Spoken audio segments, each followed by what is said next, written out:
Sir ఇప్పుడు physiotherapy తీసుకునేటప్పుడు diet compulsory sir. ఇప్పుడు మీరు డైట్ అన్నారు, సో ఎందుకంటే ఫిజియోథెరపీ ఏదైతే పెయిన్స్ సంబంధించిందే కాబట్టి సో దానికి డైట్ కి ఏం లింక్ సార్? ఇప్పుడు ఇందాక కోచ్ అని అన్నారు, అంటే హిస్టరీ చూసి మొత్తం తెలిసింది మనకి, అండ్ ఇప్పుడు డైట్ తో కూడా లింక్ ఉందంటారా?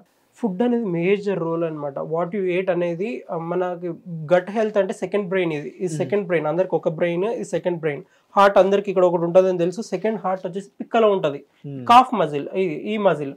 సో ఎట్లయితే ఉంటుందో మనం ఏదైతే తింటామో ఫుడ్, ఇది బ్రెయిన్ చెప్పేస్తుంది నువ్వు ఈరోజు ఫుడ్ పాయిజన్ కానీ కొన్ని విని ఉంటాం ఇట్లా తినగానే, లేకపోతే కొంతమంది పుల్లగా తినగానే ఇట్లా ఎక్స్ప్రెషన్స్ ఇస్తుంటారు. ఇవి ఎందుకు? మనం తినే ఫుడ్ ఇప్పుడు ఎక్కువ పుల్లగా ఎక్కువ తినము, సిట్రిక్ బాగా యాసిడ్ ఫామ్ అయిపోయి వామిటింగ్ సెన్సేషన్ కూడా వస్తుంది ఎక్కువ ఇది తిన్నా. సో ఫుడ్ అనేది మీరు ఏదైతే తింటారో మీది రెప్లికా చేస్తుంది మనిషి. సో నేనేం చెప్తున్నా అంటే, ఇప్పుడు ఒక మనిషి ఒక జంక్ ఫుడ్ తినే పేషెంట్ నా దగ్గరికి వచ్చాడు, పేషెంట్తో సఫర్ అవుతున్నాడు. ఇప్పుడు వాడిని మేమేం చేయాలి? ఈ మైక్రోబయామ్స్ అని ఉంటాయి అన్నమాట. ఇప్పుడు ఫర్ ఎగ్జాంపుల్ సమంత యుఎస్లో ట్రీట్మెంట్ తీసుకుంటుంది, లైక్ రెడ్ లైట్ థెరపీ అని ఇవి కానీ. పాపం యూట్యూబ్, ఆమెకి అంత అవసరం ఏముంది? యూట్యూబ్ ఛానల్ పెట్టి మాట్లాడే అంత గతి ఏముంది ఆవిడకి? మాట్లాడుతుందంటే the pain what she suffering, అంటే పెయిన్ అది భరించేది అందరికి చెప్పాలనుకుంటుంది. ఆ ఎన్ని వ్యూస్ వస్తాయి ఇవి సెకండరీ కానీ, బట్ ఆమె ఒక సొసైటీకి కానీ ఇది కానీ చెప్పాలనుకుంటుంది ఏదో ఒక రూపంలో. మీరు సఫర్ అవ్వకండి. ఆటో ఇమ్యూన్ డిసీజ్ అంటే మన ఫుడ్లో మనకి ఒక స్ట్రెస్, మన ఫుడ్ బాగలేదు, మనకి హిస్టరీలో ఒక జెనెటికల్గా ఏదైనా ప్రాబ్లం ఉంది అనుకుందాము. ఇవన్నిటి వల్ల మనకు ఒక డిసీజ్ అనేది ఇప్పుడు ఇంకా వైడ్ స్ప్రెడ్గా ఆటో ఇమ్యూన్ డిసీజ్ స్టార్ట్ అయ్యాయి అనమాట. చాలా మంది సఫర్ అవుతున్నారు. ఇప్పుడు నా క్లయింట్ ఇప్పుడు రీసెంట్గా చనిపోయారనమాట. సో ఆవిడికి కూడా ఒక బుల్లోజ్ అనే ఒక డిసీజ్ అనమాట, ఆటో ఇమ్యూన్ డిసీజే, లైక్ సమంత. ఈ ఆటో ఇమ్యూన్ డిసీజ్ ఏంటంటే మన ఇమ్యూనిటీనే, మన బాడీని గుర్తించక మనకే ఒక డిసీజ్ ఇస్తుంది. ఆటో అంటే సెల్ఫ్ ఇమ్యూనిటీ, మనకి ఇమ్యూనిటీ ఫ్లక్చుయేట్ అటు ఇటు అయినా కూడా మనకు ఒక డిసీజ్ ఇస్తుంటుంది అనమాట. సో ఇమ్యూనిటీ డెఫిషియన్సీ ఉన్నా కూడా మనం ఏం చేయాలంటే మన ఫుడ్స్ మ్యాక్సిమం అయినంత వరకు వెజ్జెస్ కానీ హాఫ్ బాయిల్డ్ ఫుడ్ కానీ తీసుకున్నా కూడా ది బెస్ట్ ఉంటుంది అనమాట. ఓకే, నాన్ వెజ్ వద్దా సార్? ఇప్పుడు నాన్ వెజ్ తీసుకోండి, అది అగెనిస్ట్ ఏం కాదు, బట్ ట్రై టు టేక్ నాటు కోడి, లైక్ నాటు జావర్ కోడిగుడ్లు అంటాము. సో ఇట్లాంటివి తీసుకోవడానికి ట్రై చేయండి మీకు దొరికితే అవకాశం. ఇప్పుడు బట్ హైబ్రిడ్ ఇవి కాకుండా తీసుకోవడానికి ట్రై చేయండి, బట్ రెగ్యులర్గా కాకుండా ఒక మంత్లీ కానీ లేకపోతే 3 weeks ఒకసారి ఇట్లా తీసుకోవడానికి ట్రై చేయండి కంప్లీట్గా. మోస్ట్ ఆఫ్ ది పల్సెస్ కానీ లేకపోతే వెజ్జెస్ కానీ హాఫ్ బాయిల్డ్ ఫుడ్ కానీ తినడానికి ట్రై చేస్తే మాత్రం మీరు ఒకటి మేనిఫెస్టేషన్ చేయండి. నాకు లైఫ్లో ఇది కావాలని ఘోరంగా అనుకోండి, దానికోసం వర్క్ చేయండి. అది అవ్వకపోతే అప్పుడు అడగండి. ఎందుకంటే నేను అనుకున్నాను అనమాట, నేను చాలా చిన్న ఏజ్లోనే అనుకున్నాను అనమాట నేను ఇది చేయాలి. అందరిలాగా ఇప్పుడు నా ఫ్రెండ్స్ ఉన్నారు అనుకోండి, ఫర్ ఎగ్జాంపుల్ అందరు 20,000, 30,000, 40,000 శాలరీస్ తీసుకొని జాబ్స్ చేస్తున్నారు. తప్పనట్లేదు నేను. ఎవరి ఐడియాలజీ ఎవరి ఇది వేరే, కంప్లీట్ డిఫరెంట్. నేను ఇప్పుడు నా ఉన్నాయి ఒక 3 clinics ఉన్నాయి. ఆల్మోస్ట్ ఎంప్లాయీస్కి ఆల్మోస్ట్ ఒక 10 members ఎంప్లాయీస్కి నేను శాలరీస్ ఇవ్వాలి. నెక్స్ట్ ఇప్పుడు హోటల్ పెట్టాను, హోటల్లో వాళ్ళకు ఒక 4-5 members ఇది చేసుకుంటాను శాలరీస్. నెక్స్ట్ వచ్చేసి ఇంకొకటి కొత్త నల్లగొండ దగ్గర ఓపెన్ అవుతుంది, ఇక్కడ ఇంకా వేరే చోట కూడా ఓపెన్ అవుతుంది.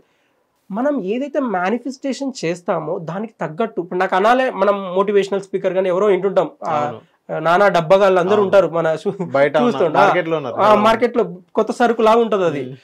బట్ నువ్వు ఏమైతే చెప్తావు, నువ్వు ఏం మాట్లాడతావు అది పాటించాలి. బట్ ఎగ్జాక్ట్గా ఇప్పుడు మా విషయంకి వచ్చేసి ఇప్పుడు నేను పేషెంట్స్ చెప్తాను చెయ్యండి, ఇది చేయండి, అది చేయండి. మోటివేషన్ ఆ రోజు ఉంటారు, నెక్స్ట్ డే వెళ్ళేపాటికి మాయం అదంతా ఏముండదు అనమాట. సో అందుకే మనము ఫోకస్డ్గా టాస్క్ పెట్టుకొని, ఇప్పుడు నేను ఉన్నా అనుకోండి, మార్నింగ్ లేచిన జిమ్, స్విమ్మింగ్ ఉంది అనుకోండి, నెలకు ఒక్కసారి అయినా కానీ వారానికి ఒక్కసారి అయినా కానీ జిమ్ మిమ్మల్ని ఏం చేస్తుందంటే మీ హార్మోనల్ బ్యాలెన్స్ని, ఎండార్ఫిన్స్ కానీ మన హ్యాపీ హార్మోన్స్ కానీ ఇవి కానీ ఒక నార్మల్గా న్యూట్రల్గా ఉంచుతాయి అనమాట. అంటే ఇప్పుడు నేను ఇందాక అన్నాను కదా మేనిఫెస్టేషన్ గురించి మాట్లాడేటప్పుడు, ఏదైతే నాకు ఇది కావాలి అని బలంగా నమ్మి అనుకుంటారో, ఇప్పుడు మీరు ఇక్కడ కూర్చున్నారు యాంకర్ అవ్వాలని ఇట్లా రూల్ ఏం లేదు, బట్ ఇది క్రియేటివ్ ఫీల్డ్. మీరు ఎప్పుడో అనుకున్నాం పొరపాటున, బట్ అయ్యారు. నేను అదే చెప్పేది, ఎవరైతే అనుకుంటారో అందరిలాగా నార్మల్ డిగ్రీ తీసుకుని ఏదో జాబ్ చేయకుండా ఏదో చేస్తున్నారు. వీళ్ళు అవ్వచ్చు, కెమెరామ్యాన్స్ అవ్వచ్చు, ఎవరైనా అవ్వచ్చు. క్రియేటివ్ గా బతకాలి, మనం నార్మల్ గా ఉండకూడదు అనుకునే వాళ్ళకి ఇదంతా నేను చెప్పేది. సో ఎవరైతే నాకు ఇది కావాలి బలంగా అనుకుంటారో మాత్రం ఘోరంగా జరుగుతుంది. ఎంత జరుగుతుంది అంటే జస్ట్ మీరు ఒక 10% 20% ఎఫర్ట్ పెడితే చాలు ఘోరంగా అయిపోతుంది అన్నమాట. అవును సార్. ఇప్పుడు మీ దగ్గర వచ్చిన క్లయింట్స్ మనం చూసుకున్నట్లయితే అందులో ఎవరన్నా ఆల్కహాల్ కి కానీ స్మోకింగ్ కానీ ఎడిక్ట్ అయ్యే వాళ్ళు ఎవరైనా వచ్చి ఇక్కడ పెయిన్ ఉందని ఎవరైనా వచ్చారా సార్? వచ్చారు, ఎందుకు రాలేదు? ఎందుకంటే అడిక్షన్స్ వచ్చేసి సరే ఇప్పుడు మీరు ఏదైతే ఆల్కహాల్ ఇది ఎట్లా అన్నారో which is more equal to tea addiction కూడా అనుకోవచ్చు. లింక్ ఏంటంటే ఇప్పుడు నా పేషెంట్స్ కి అడుగుతాను అనమాట, టీ ఏమమ్మా కొన్ని రోజులు టీ ఆఫ్ చేయండి అమ్మా, షుగర్ కానీ ఇది కానీ, ఎందుకంటే మనకి బయట దొరికే సరుకు అంతా కల్తీ సరుకు, కొన్ని రోజులు ఆపేయండి అమ్మా అని చెప్తా అనమాట. సార్ మీరేంటి సార్ ఇట్లు చెప్తారు, మా సైడ్ రాయలసీమ అనమాట, ఏమప్పా అట్లు చెప్తుంది సార్ కూడా అంటారు అనమాట కొన్నిసార్లు, ఏంపా ఇట్లు చెప్తుంది ఎవరు టీ తాకుండా ఎట్లుండాలి పొద్దున్న లేసారు, అది కాకుండా వేరేది ఏదని చెప్పండి అంటారు అనమాట. అది కాకుండా ఆల్టర్నేటివ్ ఏదని చెప్పి ఏం లేదు, కొన్ని రోజులే తట్టుకోలేని వాళ్ళు సేమ్ లైక్ అడిక్షన్ అనేది అంతా ఒక్కసారి డ్రగ్స్ కానీ ఆల్కహాల్ కానీ స్మోకింగ్ కానీ వీటికి ఎవరైతే అడిక్షన్ ఉన్నారో బయటికి రావడం చాలా కష్టం. ఒక మనిషి ఉండాలి సపోర్ట్గా, అంటే మానేయాలనుకుంటే ఒక మనిషి సపోర్ట్ లేకుండా నువ్వు ట్రీట్మెంట్కి వెళ్ళావనుకో రీహాబ్కి, ఒకడే ఉంటే మాత్రం లేదు పరారై వచ్చేస్తాడు అనమాట. సో ఒక మనిషి సపోర్ట్గా ఉంటూ 50-50 అనమాట, కంప్లీట్గా 100% రికవర్ అని చెప్పలేము కానీ క్రోనిక్ ఆల్కహాలిక్ అంటే ఎక్కువ పర్సెంటేజ్లో ఉన్న వాళ్ళకి నేను చెప్పేది. సో వాళ్ళకి ఏంటంటే కొద్దిగా ఒకరు చూసుకుంటూ ఉంటూ వాళ్ళు ఫ్లక్చుయేట్ అవుతుంటుంది అనమాట మైండ్. సరే తీసుకెళ్లారు డాక్టర్ దగ్గర తీసుకెళ్లారు, చూస్తారు, ఇట్లా చేస్తారు, తర్వాత వచ్చేసి వీళ్ళు ఫ్లక్చుయేట్ అవుతారు, వదిలేరా బాబు అని చెప్పి బయట పోయి తాగేసేస్తారు అనమాట. అంత టైం తీసుకోరు వాళ్ళు, గ్యాప్లోనే వేసేస్తుంటారు అనమాట. సో అట్లాంటి వాళ్ళకి ఏంటంటే కంప్లీట్ అంటే సూపర్ఫిషన్ అవసరం అనమాట. మనకు బాగా కావాల్సిన వాళ్ళు కానీ వీళ్ళకి కానీ కొద్దిగా టైం కేటాయించిస్తే మాత్రం రికవరీ బయటపడిపోతారు, గ్యారెంటీకి బయట రికవరీ పడతారు.